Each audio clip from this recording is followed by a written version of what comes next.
Good evening, friends. I'm Karan Sharma, and today we are going to talk about the current situation of Syria. More than 500,000 people have been killed since the outbreak of the Syrian civil war in 2011. Peaceful anti-government protests in provisional areas, inspired by similar demonstration in other Middle Eastern nations, were brutally suppressed.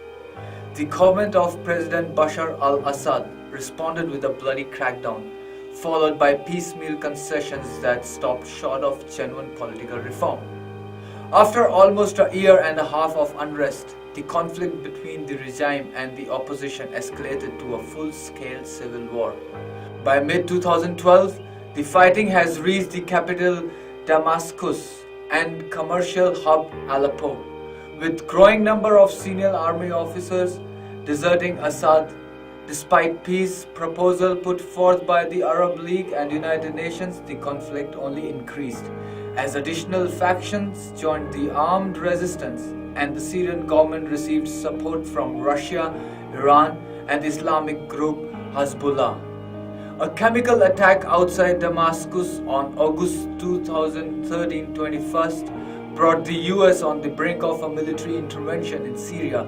But Barack Obama pulled back at the last moment after Russia offered to broker a deal under which Syria would hand over its stockpile of chemical weapons. The conflict continued to escalate through 2016. The terrorist group ISIS invaded northwestern Syria in the late 2013. The United States launched airstrike in Raqqa and Kobani in 2014.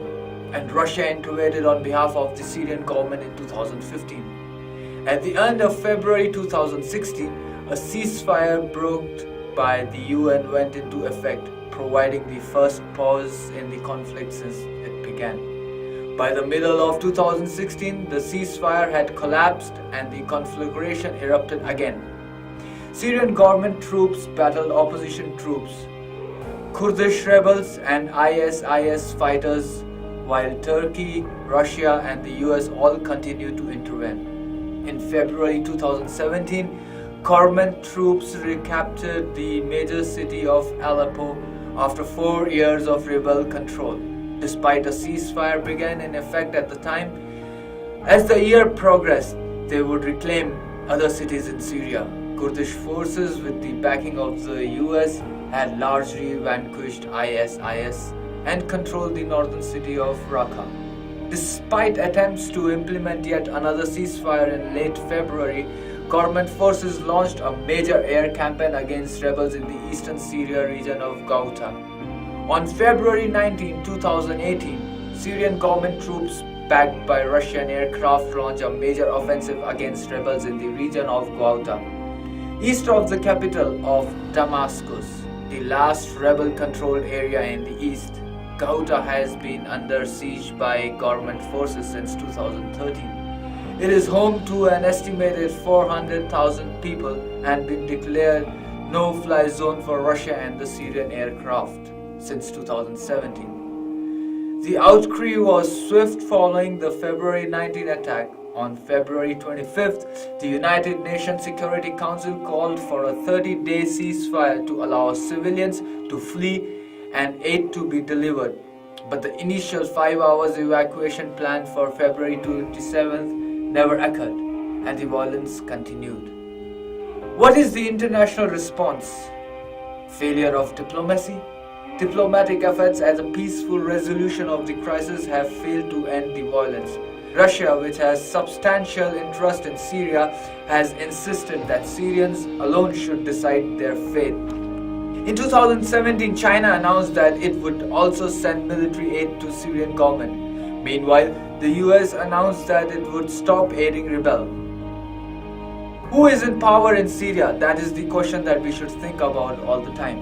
The Assad family has been in power in Syria since 1970, when army officer Hafiz al-Assad assumed the presidency in a military coup. In 2000, the torch was passed to Bashar al-Assad, who maintained the main characteristics of the Assad state. Real power rests in the hands of a narrow circle of Assad's family members and a handful of security chiefs. Hence, Most Alawites remains loyal to the regime and suspicious to the opposition. Opposition activities in Syria have been effectively outlawed since the early 1960s, but there has been an explosion of political activities since the beginning of the Syrian uprising in March 2011. There are at least 30 opposition groups operating in and around Syria, the most notable of which includes the Syrian National Council, the National Coordination Committee for Democratic Change, and the Syrian Democratic Council. In addition, Russia, Iran, the US, Israel, and Turkey have all invented as they have the Islamic militant group Hamas and Kurdish rebel. Thank you for listening to the current situation of Syria. This was a report presented by Karan Sharma on Media Punjab. Thank you. Take care. Be safe.